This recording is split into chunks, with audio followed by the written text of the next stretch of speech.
Okay, so this is a video going a little bit deeper on what I brought up before when I talked about what a submissive finds satisfying is not healthy. So, like I stated before, it was very difficult for me to deconstruct my impact when historically the people that I had worked with were very happy, they were very satisfied, and looked forward to seeing me again as a pro dom. You know, they tipped me heavily, all this other stuff. And so it's very confusing to come from that and then to go into the self awareness of something's off here. This is not okay. Even if the people that I'm working with are saying this is wonderful, in the dynamic of BDSM, it wasn't. And I had to deconstruct this. So here's the thing, because there will be, and I've had people show up and say this, I love this. You're taking away my autonomy to love this.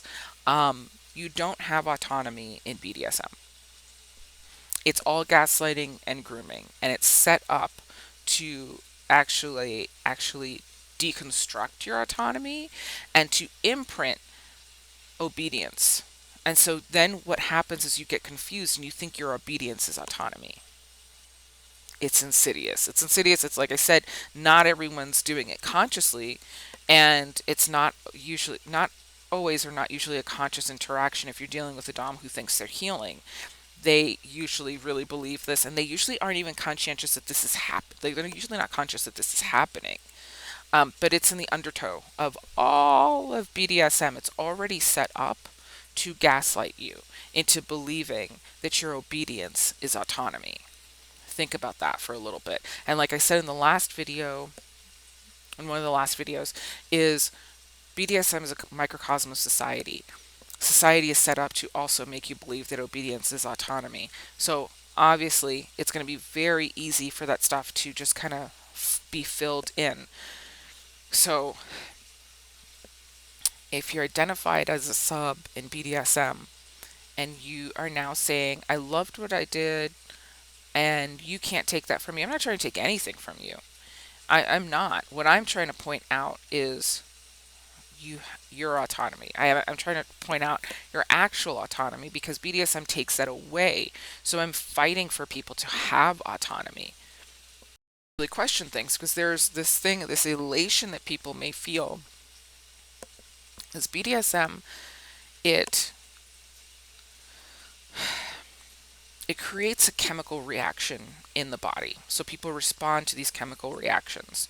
And if you are in a space of danger or if you're in a space of pain, your endorphins will kick in after a certain point, depending on how it is accessed. So, accessing adrenaline and then accessing the endorphins to survive horrors is not, in fact, joy. I know that's going to be hard for a lot of people to process, but this isn't joy. It emulates joy. BDSM is not authentic, so it emulates things that are. So that's something to really, really keep in mind. So if a Dom puts you in a position, you feel those endorphins kicking in. I mean, the first you feel the adrenaline coming up, and you might go into a place of terror but confusion because if you're being sexually aroused at the same time, like if the Dom is doing something to sexually arouse you, or if your trauma response and your survival response is arousal, or let me explain this a little bit more. So, what can happen in a certain traumatic response and trying to survive extreme trauma, what that can turn into for some people who try to survive it is arousal. What can also happen is in the trauma experience that happened, if someone also was arousing you at the same time, it can create that confusion. So those are kind of aspects of it. And if you want to learn more, just let me know, comment, ask some questions, and if need be, I'll make another video on this. But their trauma responses and a way to survive something that's really heinous that the body and the mind can't process. So that's just one aspect of it. And so it's not there's something wrong with you, it's that something wrong is happening. Not that there's something wrong with you.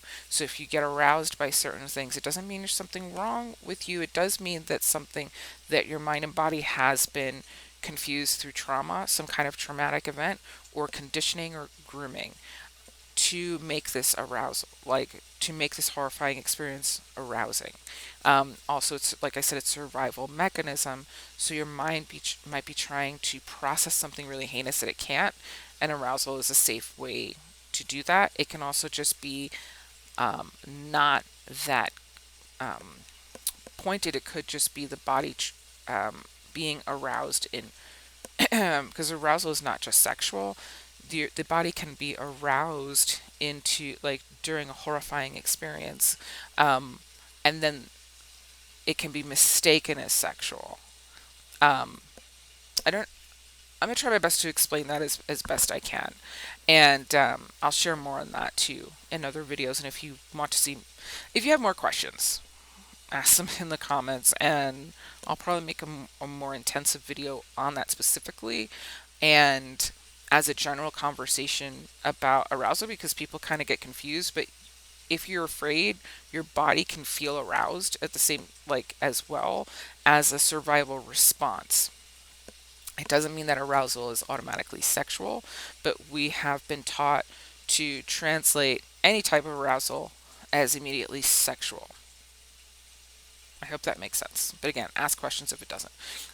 So there's a lot that happens that can create this belief that this is enjoyable when it's actually the body and the mind surviving. So if a dom puts you in a really stressful, intense situation, you find ways to survive that, and then the elation that comes after can be one of the endorphins that have rushed in as well. And that can create a super high where you're like, oh my God, I feel fantastic. But what happened is you just survived something. Your body and mind just survived something. You were put in a state of survival. You survived it. You had to create, in your mind also how to process what just happened. So you're talking about a survival expression, and it gets misconstrued that the dom did something good.